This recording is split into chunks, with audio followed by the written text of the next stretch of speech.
Reputation is the cornerstone of power.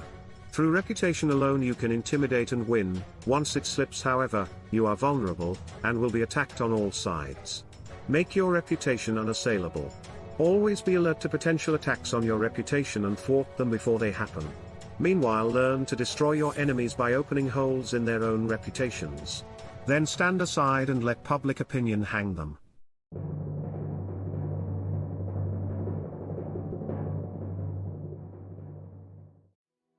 The people around us, even our closest friends, will always to some extent remain mysterious and unfathomable. Their characters have secret places that they never reveal. All we can do is judge people by what we see, their words, actions, demeanor and clothing. In the social realm, appearances are the barometer of almost all our judgments, and you must never be misled into believing otherwise. So much of what we say, do and understand comes not from reality but from our perception, especially our perceptions of people.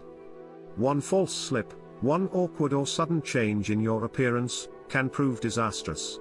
This is the reason for the supreme importance of making and maintaining a reputation that is of your own creation.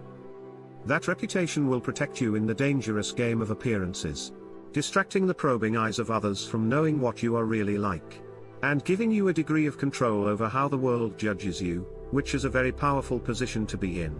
Reputation has a magical power. With one stroke of its wand, it can double your strength.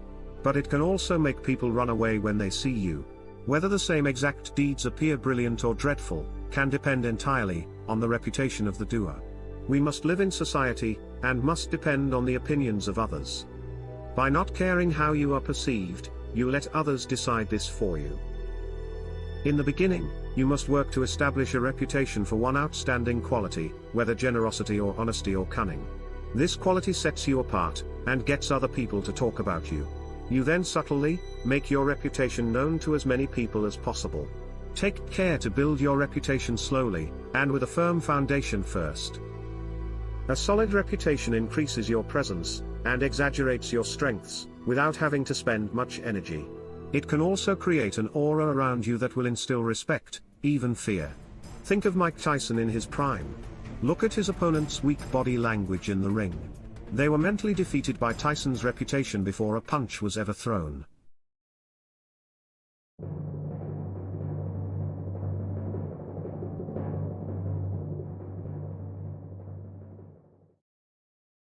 What does your reputation tell people to expect when you come around the corner?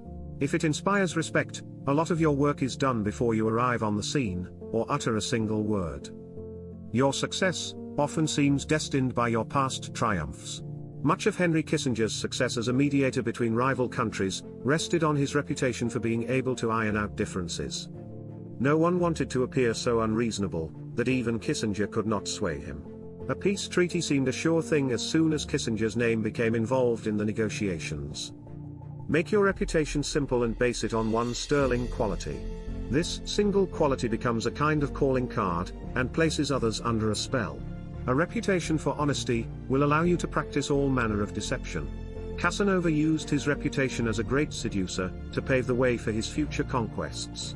Women who had heard of his powers became curious, and wanted to discover for themselves what had made him so romantically successful.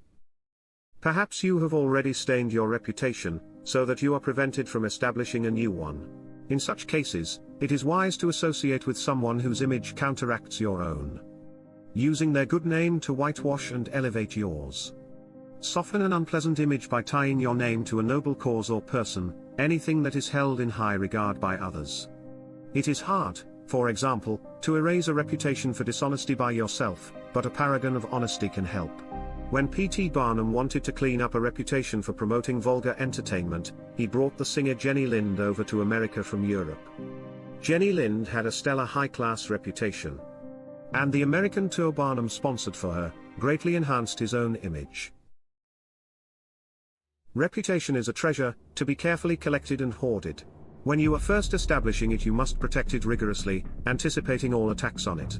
Once it is solid, do not let yourself get angry or defensive at the slanderous comments of your enemies. That reveals insecurities, not confidence in your reputation. On the other hand, an attack on another man's reputation is a potent weapon, particularly when you have less power than he does.